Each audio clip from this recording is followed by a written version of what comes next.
Imagine isso. Você está em uma sala cheia de gente. Todos sorriem, todos concordam, todos vestem as mesmas cores, dizem as mesmas frases, seguem os mesmos rituais invisíveis de comportamento que parecem naturais, inevitáveis, corretos. Você, no entanto, carrega algo diferente dentro de si, uma dúvida, um impulso, uma intuição, algo que não se encaixa. E por um breve momento, essa diferença escapa para a superfície. Um gesto fora do padrão, uma opinião dissonante, uma escolha estética incomum. Silêncio. Olhares congelam. O clima muda. Não dizem nada, mas você sente. Como se tivesse violado uma regra não escrita. Como se, ao ousar ser você, tivesse se tornado uma ameaça. Mas por que assim? Por que em uma sociedade que celebra liberdade, autenticidade e autoexpressão, o preço por ser genuinamente diferente é tão alto? Por que nos vendem a ideia de que podemos ser quem quisermos, desde que isso caiba dentro do molde invisível do aceitável? Desde cedo somos treinados a não chamar atenção demais, não pensar diferente demais, não questionar demais. A palavra individualidade é glorificada em discursos, mas punida na prática. Como um altar vazio, bonito à distância, mas desprovido de presença verdadeira. Pare um instante e olhe à sua volta. Quantas pessoas você conhece que realmente vivem de acordo com suas verdades internas? Quantas delas não foram moldadas, esculpidas, domesticadas pelo medo de serem rejeitadas, excluídas, silenciadas? E o mais inquietante, quantas vezes você mesmo se traiu para se encaixar? Quantas partes de você foram enterradas vivas, apenas para agradar? Você não está sozinho. Esta é a tragédia silenciosa da nossa era. A opressão da individualidade não vem com correntes ou grilhões, mas com aplausos e curtidas. Ela vem disfarçada de normalidade. A sociedade moderna, em sua superfície vibrante e conectada, se tornou um grande palco de imitações. Um teatro onde todos ensaiam as mesmas emoções, repetem as mesmas ideias, vivem vidas padronizadas, vendidas como sucesso. E se você tenta fugir do script, você se torna o estranho, o esquisito, o inadequado. Você vira o espelho que reflete o vazio dos outros e ninguém gosta de ser confrontado com o seu próprio vazio. Mas onde começa esse medo coletivo da diferença? Por que a singularidade que deveria ser fonte de força é tratada como desvio? E mais importante ainda, o que acontece com uma sociedade que sufoca sistematicamente a originalidade de seus indivíduos? O que perdemos, além da autenticidade? Será que, ao anularmos o estranho, o excêntrico, o incomum, não estamos apagando também a centelha do verdadeiro progresso humano? Imagine se os maiores pensadores da história tivessem cedido à pressão por conformidade. Imagine se Nietzsche tivesse escrito o que os outros queriam ouvir. Se Jung tivesse ignorado o inconsciente por parecer esotérico demais. Se Huxley tivesse se calado por medo de parecer paranoico. Cada avanço, cada ruptura real foi feito por alguém que ousou ser diferente num mundo que mandava obedecer. Então, voltamos à pergunta central que ecoa como um sussurro cortante em meio ao ruído da vida moderna. Por que a sociedade, essa entidade que criamos para coexistir, acabou se tornando uma máquina que tritura identidades únicas? E mais aterrador, será que essa opressão é apenas um efeito colateral do convívio? Ou é parte intencional do projeto? A resposta, ou pelo menos o início dela, está escondida em camadas profundas, na psicologia, na filosofia, na história e nos mecanismos invisíveis de controle que operam sob a superfície do cotidiano.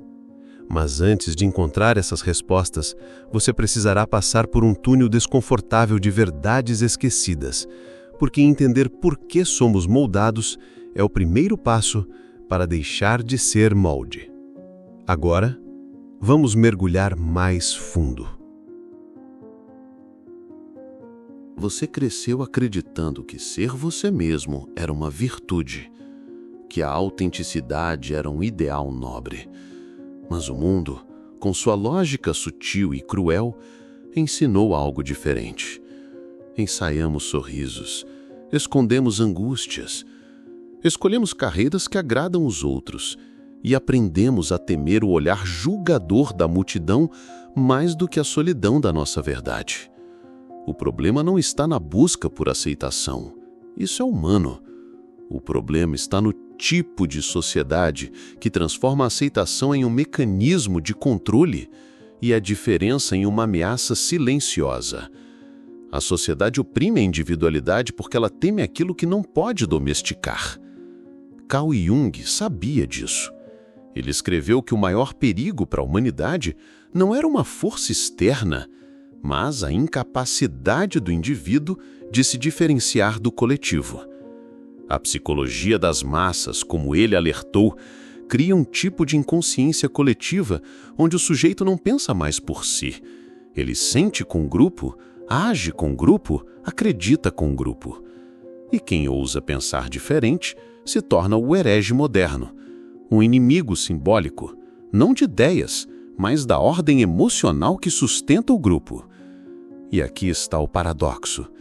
A sociedade se alimenta da promessa da liberdade individual, mas só se sustenta através da sua negação. É uma prisão, onde o prisioneiro carrega as chaves, mas tem medo de usá-las. Porque a verdadeira liberdade assusta. Ser livre exige responsabilidade, exige o risco de errar por conta própria. E em uma cultura que idolatra o sucesso externo, o erro é um crime contra a imagem. Logo, é mais fácil seguir a multidão do que assumir o próprio caminho. Nietzsche via isso com uma clareza quase profética. Ele chamou esse impulso coletivo de moral de rebanho. Na sua visão, a sociedade moderna, sob a capa da civilização, cultivava uma cultura que louvava a mediocridade em nome da estabilidade. O diferente não era admirado, era humilhado. O gênio não era exaltado, era isolado. A singularidade era tratada como doença, porque ela ameaçava a ilusão confortável da normalidade. O preço por pensar com a própria cabeça? A solidão, a marginalização, o desconforto de viver sem o conforto das respostas prontas. Mas de onde vem essa necessidade tão profunda de homogeneização? A psicologia nos oferece pistas. O cérebro humano evoluiu para evitar o risco e, durante milhares de anos, ser diferente era sinônimo de perigo. Ser excluído da tribo podia significar a morte. Esse medo ancestral ainda vive dentro de nós. Ele se disfarça de prudência, de diplomacia, de bom senso, mas no fundo é pavor de exclusão. O instinto de sobrevivência grita: seja igual, suma na multidão, não desafie a ordem. Mas o problema é que esse mesmo instinto, tão útil no passado, se tornou um veneno silencioso na era moderna. Hoje a morte física não vem da exclusão, mas a morte psicológica, sim. Quando você nega quem é, quando se cala diante do impulso autêntico, quando reprime a curiosidade e a intuição para caber em um molde social, algo dentro de você morre. Aos poucos, invisivelmente. E o mais trágico, essa morte é celebrada. Chamam isso de maturidade, de adaptação, de sucesso. E Aldous Huxley já previa isso. Em Admirável Mundo Novo, ele descreveu uma sociedade onde as pessoas eram condicionadas desde o nascimento a amar sua própria prisão. A conformidade era vendida como felicidade, a distração como liberdade e a ignorância como virtude. O indivíduo não precisava mais ser oprimido à força. Ele aprendia a oprimir a si mesmo, com prazer, com orgulho. E essa é a raiz mais profunda da opressão da individualidade. O sistema não precisa mais ser autoritário. Ele só precisa ser sedutor, Precisa tornar a submissão confortável, tornar o pensamento independente um esforço cansativo, tornar o silêncio uma virtude e a ousadia uma loucura.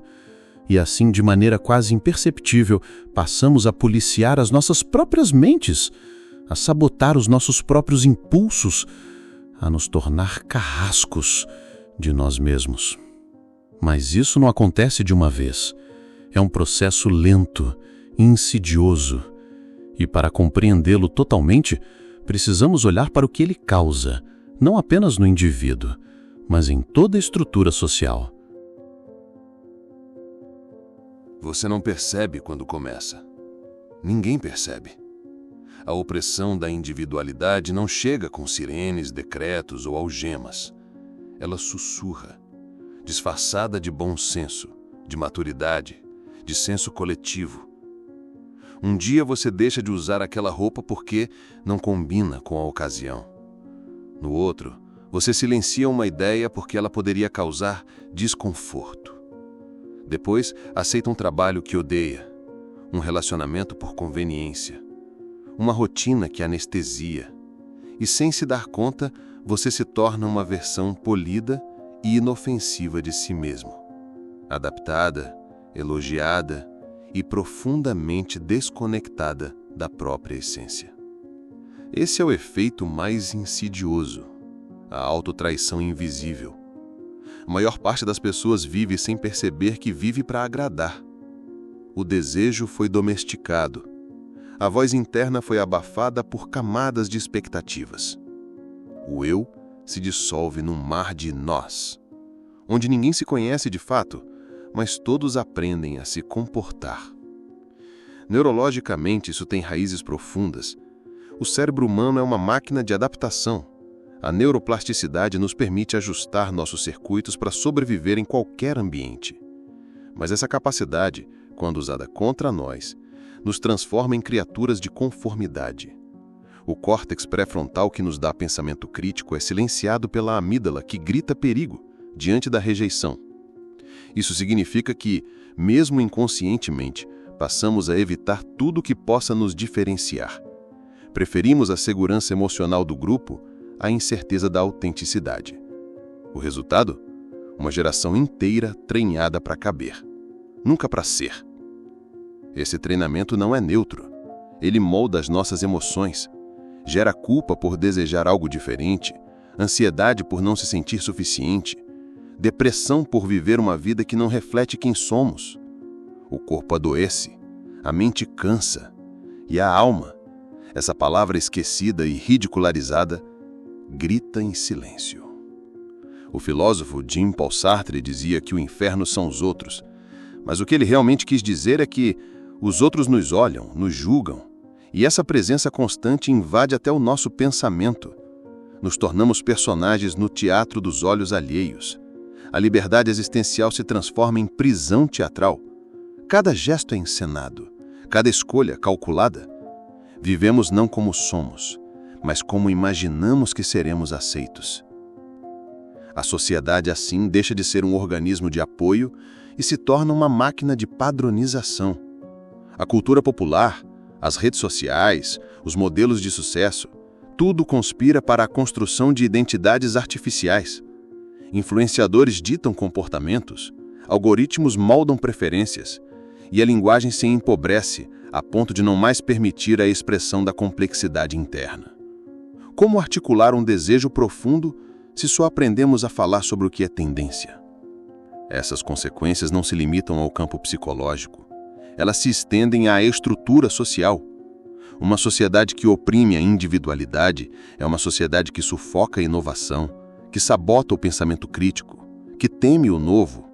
A criatividade morre nas salas de aula. O inconformismo é punido nas empresas. A sensibilidade é ridicularizada nas relações. Criamos uma cultura onde a normatividade é confundida com virtude e onde qualquer expressão que fuja da média é vista como ameaça ou desvio. E aqui surge a pergunta: quem lucra com isso? Porque toda estrutura de opressão é sustentada por algum tipo de ganho.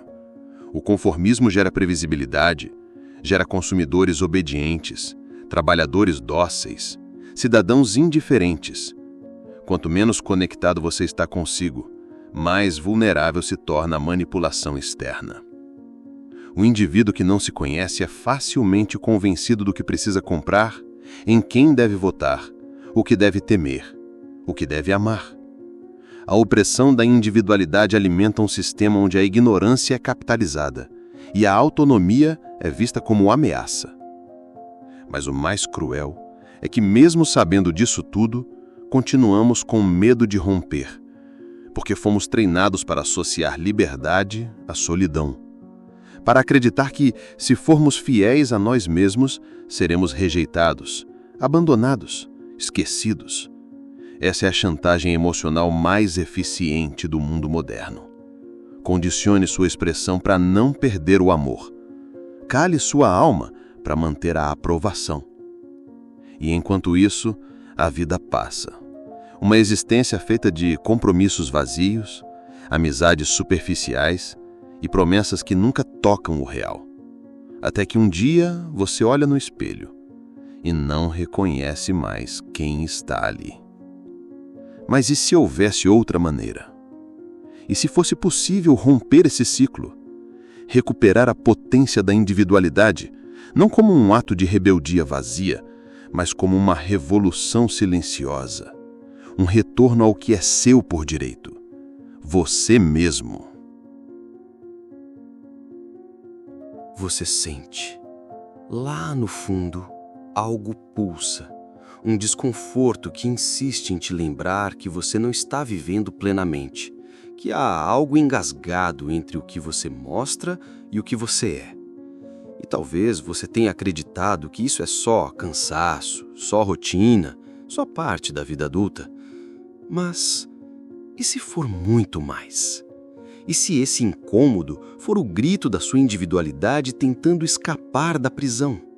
A rebelião não começa com grandes atos, ela começa com o silêncio que precede a recusa sutil, íntima, porém definitiva de continuar interpretando um papel que não te representa. A primeira fagulha da liberdade é interna, é quando você se permite pensar o impensável. E se eu não for essa pessoa que os outros esperam? Essa pergunta é perigosa, subversiva, libertadora. Carl Jung dizia que ninguém se ilumina imaginando figuras de luz, mas sim tornando consciente a escuridão. A rebelião verdadeira não é sobre romper com os outros, é sobre desenterrar o que você enterrou em si.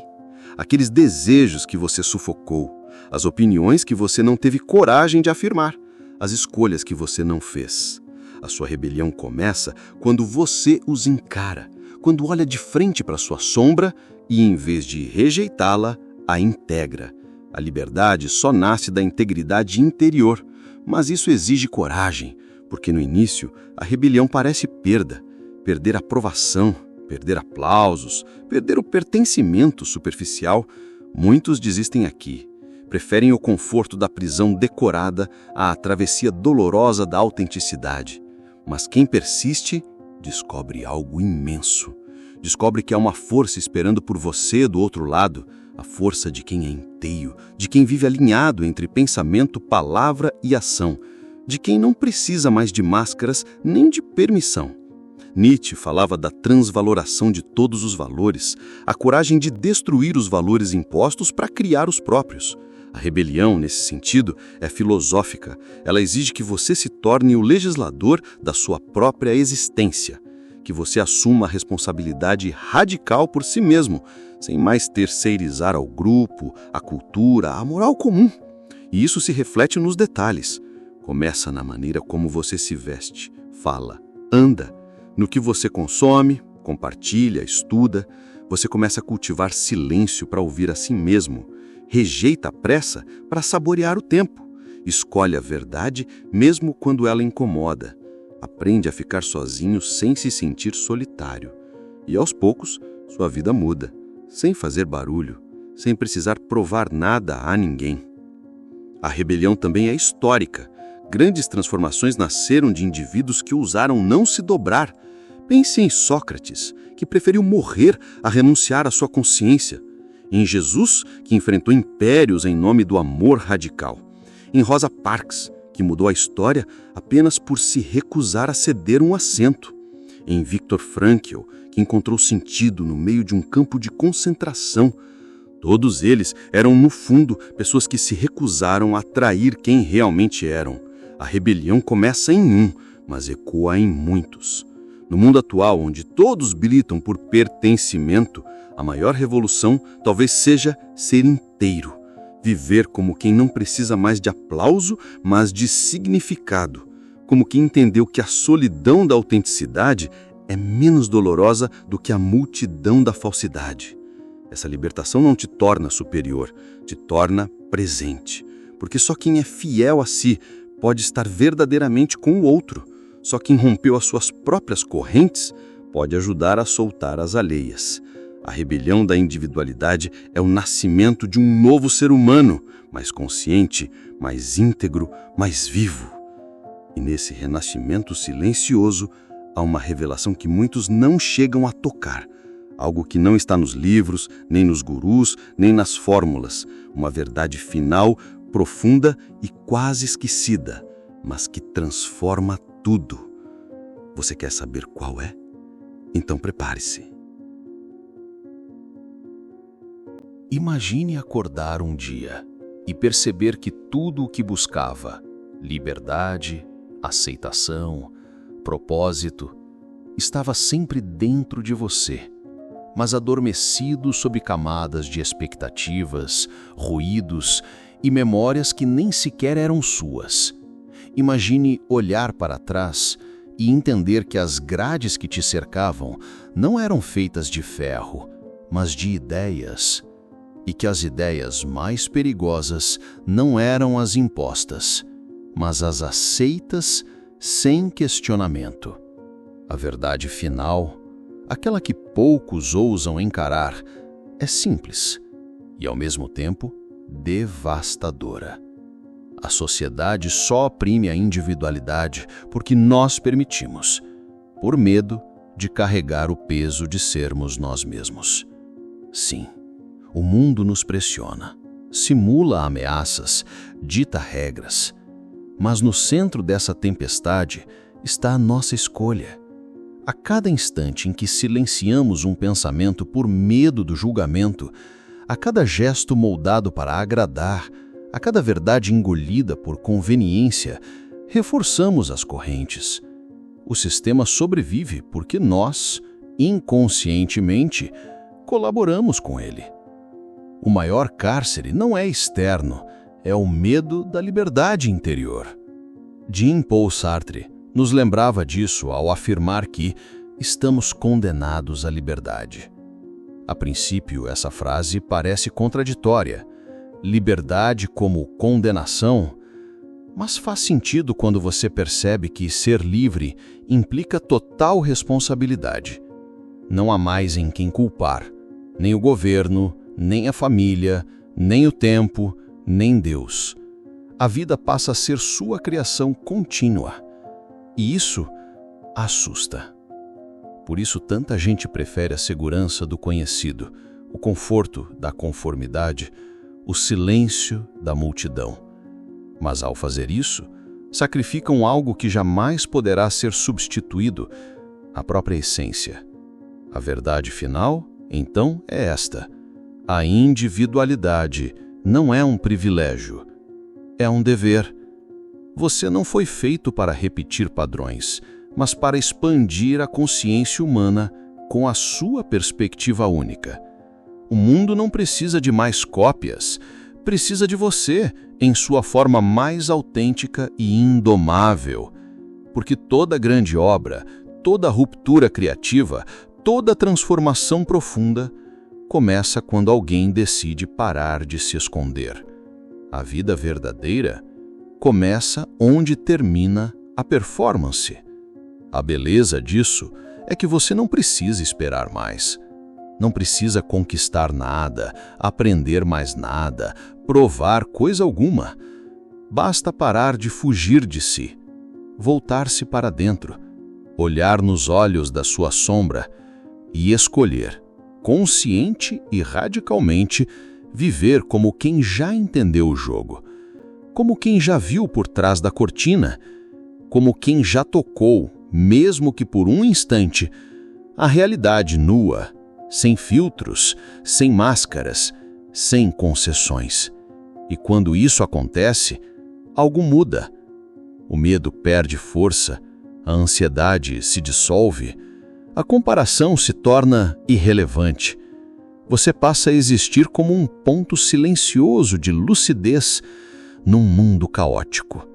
Sua presença, sem dizer nada, já inspira outros a também se lembrarem de quem são. Porque no fim, a verdadeira revolução é ser inteiro em um mundo que lucra com sua fragmentação. Feche os olhos agora.